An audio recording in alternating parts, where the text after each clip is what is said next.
मेरे प्यारे दोस्तों, हिंदी शॉर्ट हैंड कोचिंग में आप सभी का स्वागत है। आज हम लोग रामधारी गुप्ता खंड 1 से प्रतिलेखन संख्या 35 की डिक्टेशन 80 शब्द प्रति मिनट की स्पीड से लेंगे। जिन दोस्तों को यह डिक्टेशन 100 शब्द प्रति मिनट की स्पीड से लिखनी है, वे लोग इस वीडियो के प्लेबैक स्पीड ऑप्शन में जाकर स्पीड को 1.25 कर सकते हैं। डिक्टेशन 5 सेकंड के बाद स्टार्ट होगी। तब तक के लिए आप लोग तैयार रहें। स्टार्ट। महोदय, मुझे इस संबंध में एक बात और कहनी है।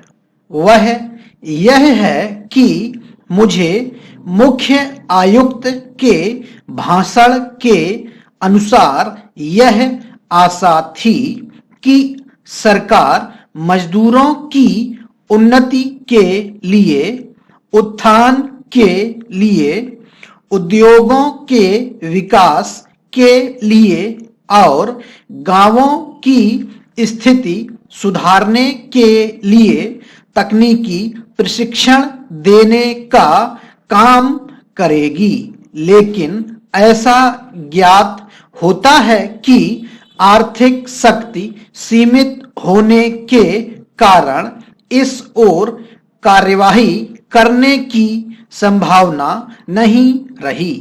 फिर भी मुझे आशा ही नहीं अपितु पूर्ण विश्वास है कि भविष्य में हमारा मंत्रिमंडल इस ओर अवश्य अविलंब ध्यान देगा।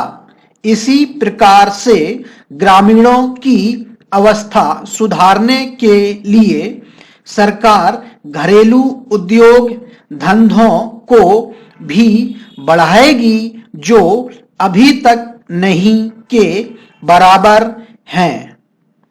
भारत की दृष्टि से कुटीर उद्योग बड़े उद्योगों की अपेक्षा अधिक लाभदायक हैं।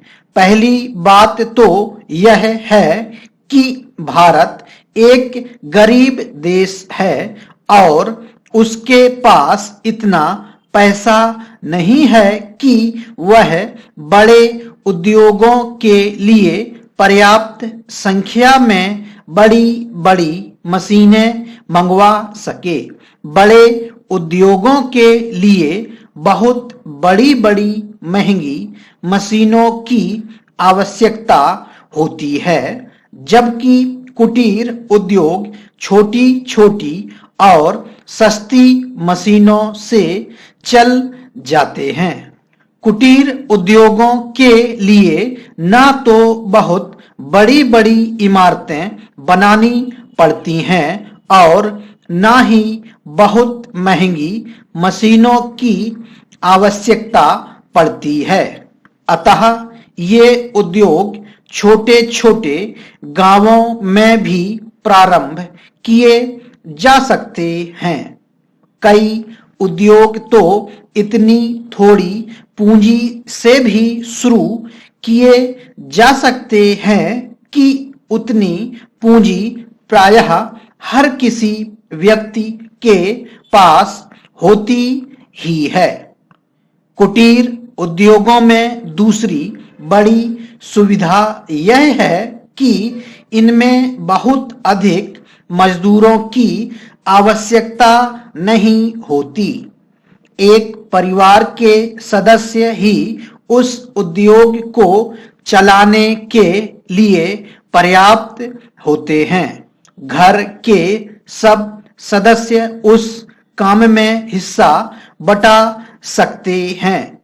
बड़े उद्योगों में प्रत्येक मजदूर को कोई विशेष कार्य सीखना होता है और उस काम में कुशलता प्राप्त करने में उसे काफी समय लग जाता है। तीसरी चीज जो मैं आपके सामने रखना चाहूंगा वह यह है कि जो विचार और सुझाव आपके सामने प्रस्तुत किए गए हैं वे एक पवित्र, शुद्ध और जनता व प्रांत के हित को ध्यान में रखकर ही प्रस्तुत किए गए हैं और मुझे पूर्ण विश्वास है कि बिना किसी दलगत भावना के शिकार हुए आप उनकी जांच करेंगे और यदि वे जनहित की कसौटी पर खरे उतरें तो उन पर कार्यवाही करेंगे। स्टॉप।